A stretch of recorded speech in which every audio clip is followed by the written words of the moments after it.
Continuamos con el tema de la naturaleza humana de Cristo. Y estábamos en la pregunta, ¿qué tipo de carne era la que había en la raza humana para el tiempo en que el Verbo se hizo carne? Solo un tipo, carne caída, carne con tendencia al mal. ¿Qué tipo de carne tenía su madre María? Para contestar esta última pregunta con fundamento bíblico, es inevitable la controversia con el concepto católico romano, puesto que para esta entidad la carne de María era carne sin pecado, carne inmaculada. Y aunque no es el propósito de este estudio responder a la posición católica en este aspecto, considero que de alguna importancia es dedicar algún espacio a este asunto.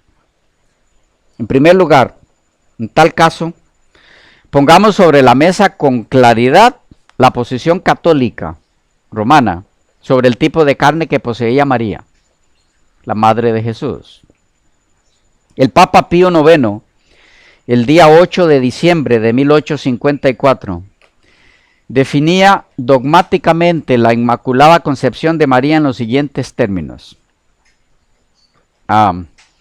Por si interesan buscar, eso pueden hallarlo en Mariología, José Cristo Rey García Paredes, serie de manuales de teología, Biblioteca de Autores Cristianos, Madrid 1995. Y la cita que les voy a leer, eso fue lo que dije del Papa Pío IX. La cita que voy a leerles se encuentra allí mismo en la página 263 también. Dice: para honor de la Santa Indivisa Trinidad, para gloria y honor de la Virgen Madre de Dios. Es un concepto que veremos luego cuando entremos en el tema de Mariología, en la materia de credos, donde veamos catolicismo, porque no compartimos el concepto de que María fue Madre de Dios. Estoy en un paréntesis, porque simplemente Dios no tiene mamá. Si Dios tiene mamá, entonces no es Dios, porque hubo un momento en que no era. Dios no tiene mamá. María es madre de la naturaleza humana de Cristo, y la naturaleza humana de Cristo no es divina, así que ella no es madre de Dios. Para que sea madre de Dios, la divinidad de Cristo, que sería una contradicción, de paso, tendría que haber empezado cuando nació de María, entonces ella es madre de Dios. Pero si la divinidad de Cristo empezó cuando nació de María, entonces, como le decía, es una contradicción, entonces no es divinidad, porque es criatura. Y una divinidad no puede ser criatura. No importa por dónde le mire, no hay por dónde entrarle a eso. María no es madre de Dios, ella es madre de la naturaleza humana que ese Dios, Jesucristo, asumió. ¿Vamos? Pero cerramos el paréntesis.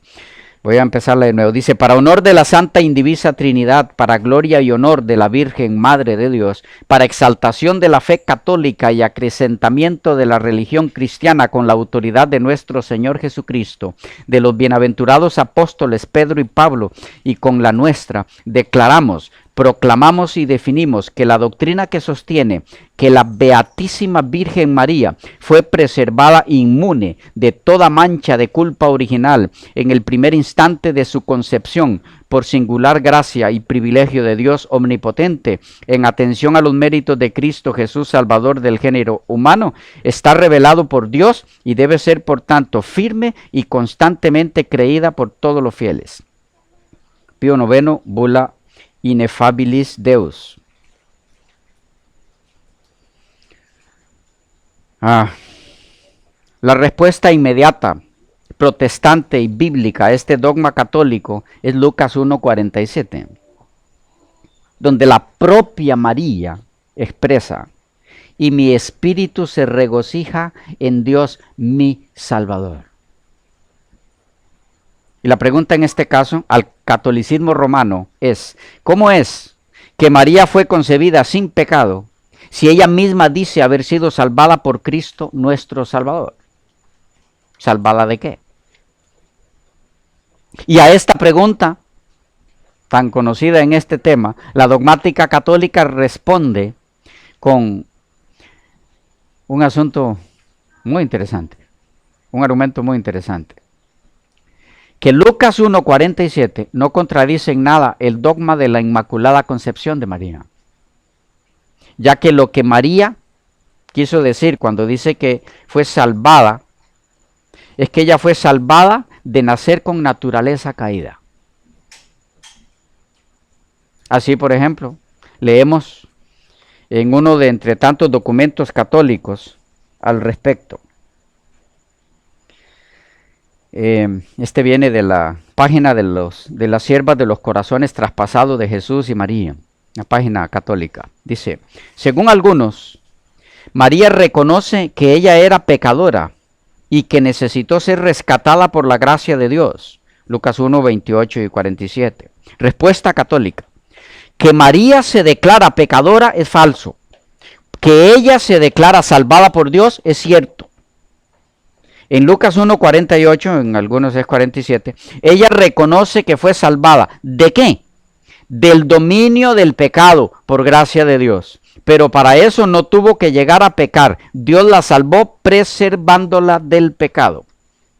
El dogma de la Inmaculada Concepción de María, sigo leyendo, no niega que ella fue salvada por Jesús. En María, las gracias de Cristo se aplicaron ya desde el momento de su concepción, de la concepción de ella, cuando nació ella o fue concebida. El hecho de que Jesús no hubiese aún nacido no presenta obstáculo, pues las gracias de Jesús no tienen barreras de tiempo y se aplicaron anticipadamente en su madre. Para Dios nada es imposible. Interesante el argumento católico. Lo captamos, sí. Ellos dicen, no, la doctrina de la Inmaculada Concepción de María. Ustedes saben que la Inmaculada Concepción de María no es la doctrina de que ella concibió sin pecado a Cristo. No, es que la mamá de ella la concibió a ella sin pecado. Y ellos dicen, no se contradicen nada con el hecho de que María diga que Jesús es su Salvador. Porque de lo que la salvó fue de nacer con pecado, no de pecados de ella. Captamos el argumento. ¿Y cuál es la respuesta a la respuesta del catolicismo romano en este punto específico? La respuesta tiene dos partes. Número uno,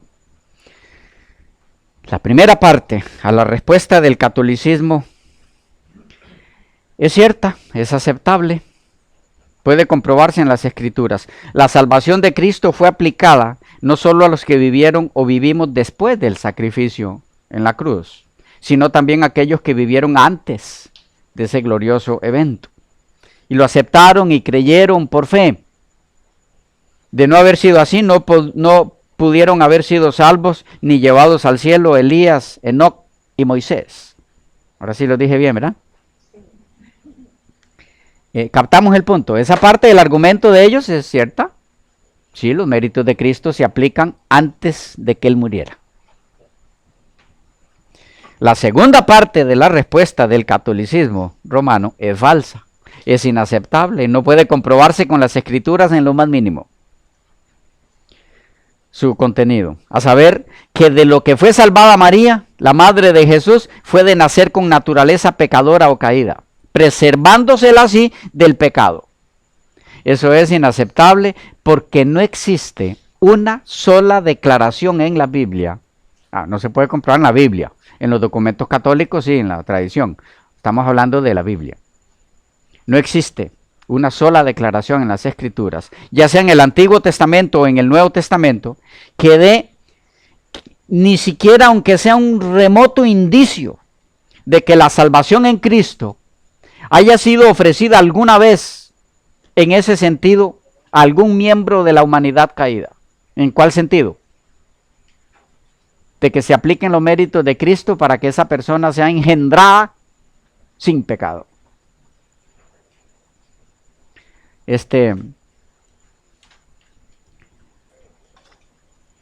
Para darse cuenta de eso, solo basta con leer todos los textos que mencionan los términos salvación, salvador, salvar, salvado, todos los afines, o cualquier otro en esa dirección, en cualquier versión de la Biblia, preferiblemente católica, a través de la correspondiente concordancia. Y ahora con la ayuda que hay de tantos programas en la página en internet, pueden hacerlo con el programa de búsqueda, buscan todas esas palabras, para descubrir desde el primer texto que use dichos términos alusivos a la salvación hasta el último, que tal significado, el de salvar a una persona de nacer con naturaleza caída, simplemente no existe. Tal concepto se basa únicamente en la tradición católica romana, tema que no nos corresponde en este estudio. Pero lo que sí debe quedar claro, es muy importante que quede claro, y totalmente abierto a quien tenga a bien refutarlo, es que la enseñanza católica romana, que afirma que María fue salvada de nacer con naturaleza caída, solo puede sostenerse por la tradición católica romana, pues no puede apoyarse en ningún lugar de la Biblia. Y dejamos aquí lo que tiene que ver con la posición católica romana sobre la carne que poseía María, la madre de Jesús. Porque nos corresponde ahora ir a las Escrituras para dar una respuesta sólida a la pregunta, ¿qué tipo de carne era esa? Es buen momento para volver a la pregunta, ¿qué tipo de carne había en la tierra cuando el Verbo se hizo carne? Según la Biblia, solo existían en esta tierra seres humanos caídos cuando eso ocurrió, cuando el Verbo fue hecho carne, incluida María. Nos ayuda a entender cómo cataloga la Biblia la carne de la mujer de la que nació Jesús, el texto de Gálatas 4, Gálatas 4:4. Dice, pero cuando vino el cumplimiento del tiempo, Dios envió a su Hijo, nacido de mujer. Recordemos que los mismos términos son los de Romanos 8:3. Dios enviando a su Hijo en carne de pecado, en semejanza de carne de pecado. Ahora aquí dice, Dios envió a su Hijo, nacido de mujer. Solo que en Gálatas, en vez de leerse en semejanza de carne de pecado, leemos nacido de mujer. Es lo mismo. El tema es el mismo, el significado es el mismo. Nacido de mujer es sinónimo de en semejanza de carne de pecado.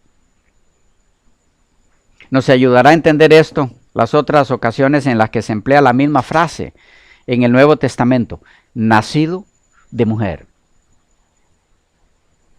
Veamos un ejemplo. Bueno, más de uno. Mateo 11:11. Hablando de Juan, dice nuestro Señor, de cierto os digo, entre todos los que nacen de mujer. Entonces, ¿qué era Juan? Un nacido de mujer. Entre los que nacen de mujer no se ha levantado otro mayor que Juan el Bautista. 1 Corintios 11:12. Porque así como la mujer procede del varón, también el varón nace de la mujer. ¿Y cómo es o qué es el que nace de la mujer? Pues un nacido de mujer. Lucas 7:28. Os digo que entre los nacidos de mujer no hay otro profeta mayor que Juan el Bautista.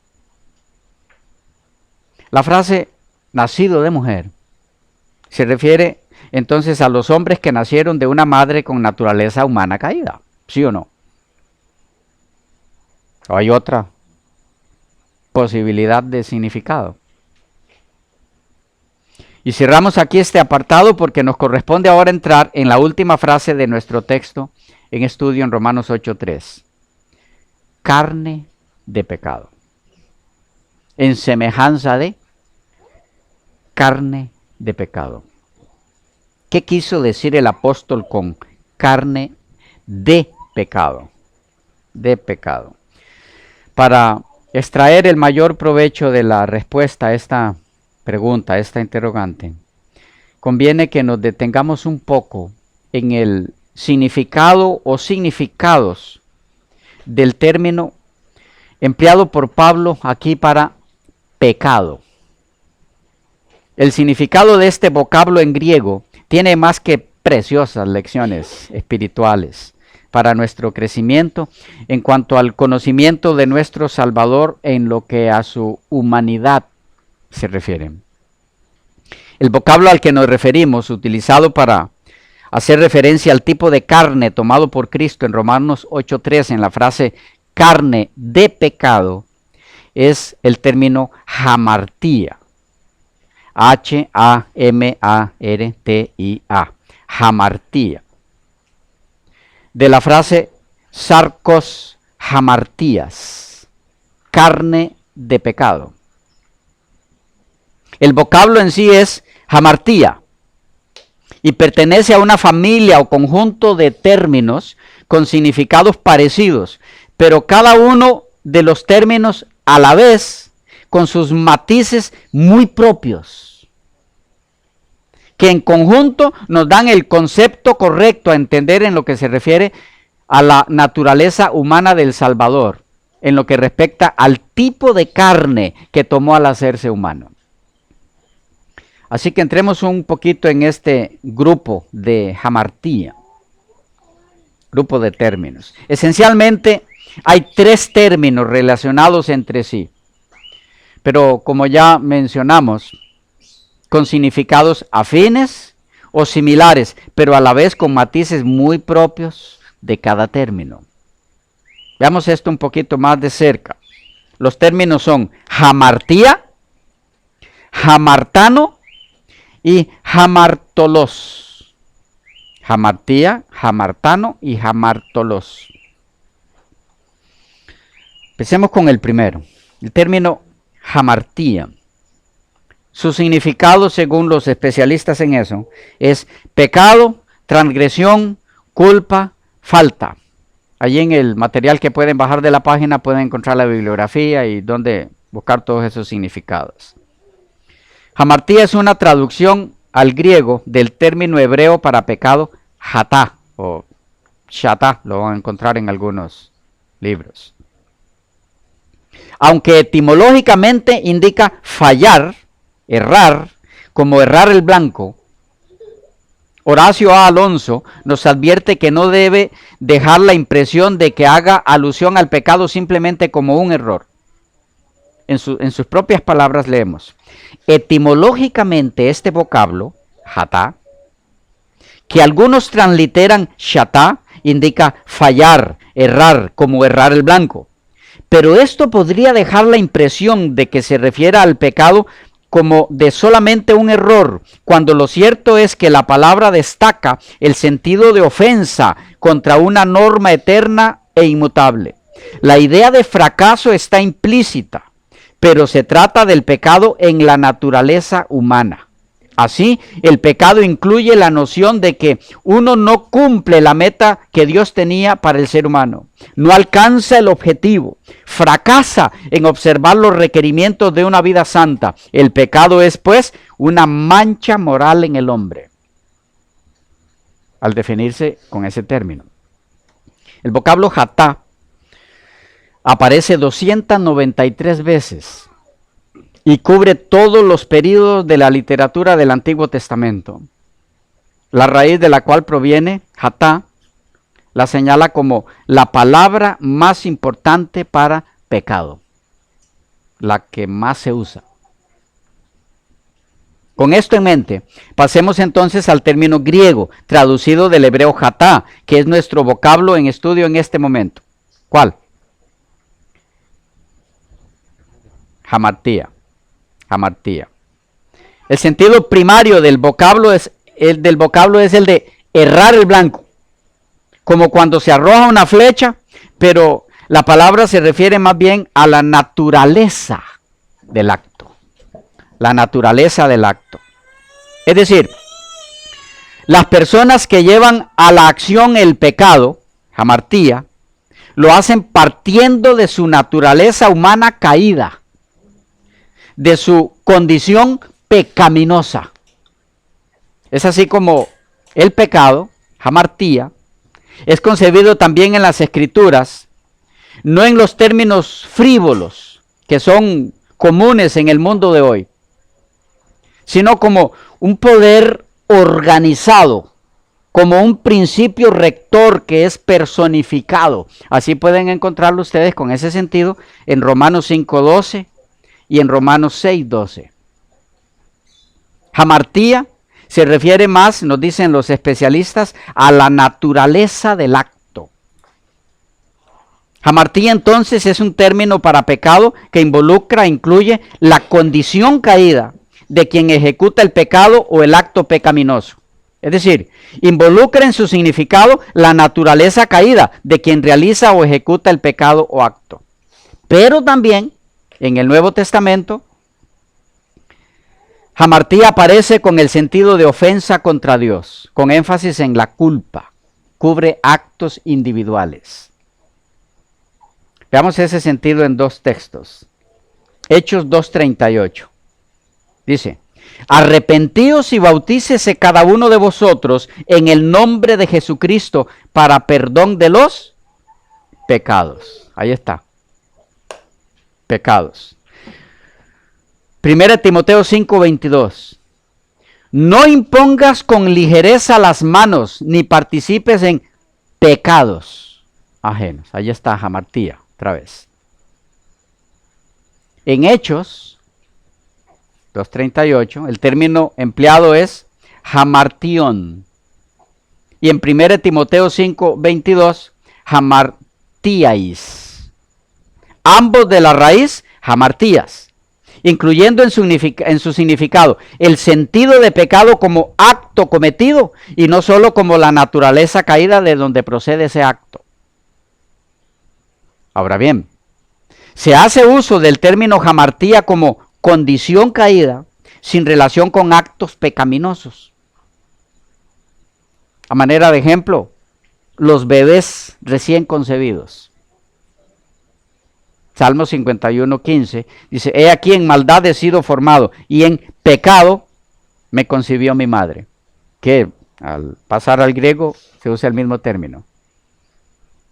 La versión griega del Antiguo Testamento, la Septuaginta, traduce el término hebreo para pecado aquí como hamartía. Y como la alusión es al bebé recién concebido, todavía no hay actos ejecutados por la criatura recién nacida. Lo mismo tenemos en Juan 9:34.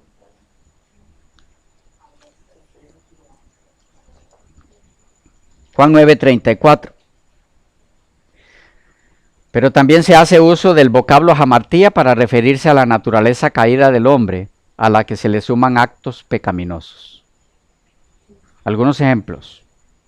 Juan 8:34 dice: Jesús les respondió: de cierto os digo que todo aquel que hace pecado, esclavo es del pecado. Aquí, en las dos ocasiones en las que se emplea el vocablo para pecado, se usa hamartía. Pero en la primera ocasión, para hacer referencia al acto pecaminoso como tal. Todo aquel que hace pecado. También se emplea hamartía para referirse a actos pecaminosos, dando por sentado que provienen de seres de condición pecaminosa o caída. Ejemplo, Juan 15:22. Si yo no hubiera venido ni les hubiera hablado, no tendrían pecado, pero ahora no tienen excusa por su pecado. Vean lo interesante aquí. Preguntémonos. El primer uso de hamartía en este texto: si yo no hubiera venido y ni les hubiera hablado, no tendrían pecado. El primer uso de hamartía se refiere a la condición caída de ellos o a sus actos. Si yo no hubiera venido ni les hubiera hablado, no tendrían pecado. ¿Condición caída o actos? Actos. Porque hubiera venido él o no hubiera venido, ellos tenían condición caída. ¿Ya? Ahí se refiere a actos. No puede referirse a la condición caída, porque en tal caso Jesús estaría diciéndoles que si Él no hubiera venido, ellos no tendrían condición caída. ¿Me van siguiendo? Y sería absurdo. Pero si entendemos que lo que les está diciendo era que si Él no hubiera venido y por lo tanto no hubiera sido rechazados por ellos, no se les hubiera tomado en cuenta su acto pecaminoso. Entonces, lo dicho por nuestro Señor tiene sentido, es lógico, es entendible.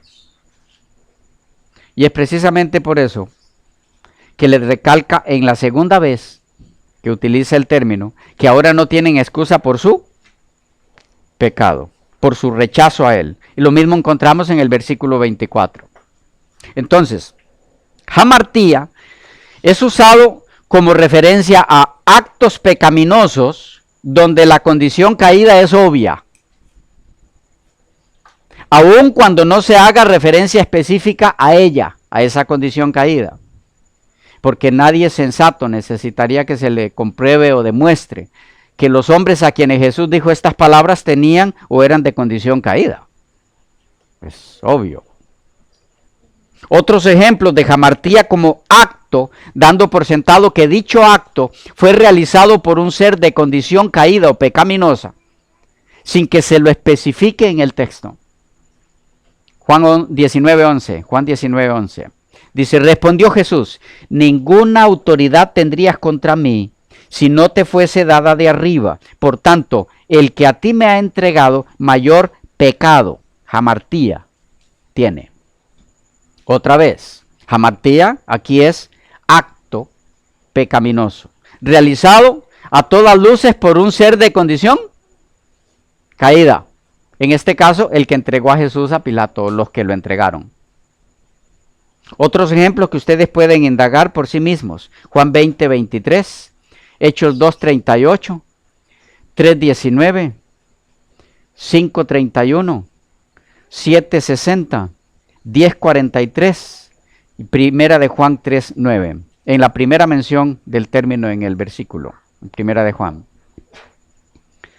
Es de mucha importancia recalcar aquí que hamartía nunca se usa para actos pecaminosos sin una condición caída que le preceda a quien realiza ese acto pecaminoso. Eso es importante. Voy a repetirlo. Hamartía nunca se usa para hacer referencia a actos pecaminosos sin una condición caída que le preceda a quien realiza el acto pecaminoso. O lo que es lo mismo, siempre, cada una y todas las veces que se emplea hamartía en el sentido de acto pecaminoso, la condición caída de quien realiza dicho acto se da por sentada como existente. Pero hay pecados, actos que fueron realizados por personas que no tenían condición caída que les precediera. ¿Los hay? Sí, los hay. Pero entonces se emplea otro término de la familia o el grupo de hamartía, que no es este.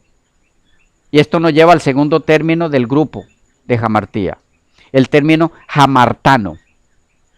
Hamartano. Se nos fue el tiempo. ¿Okay? Continuamos en la próxima.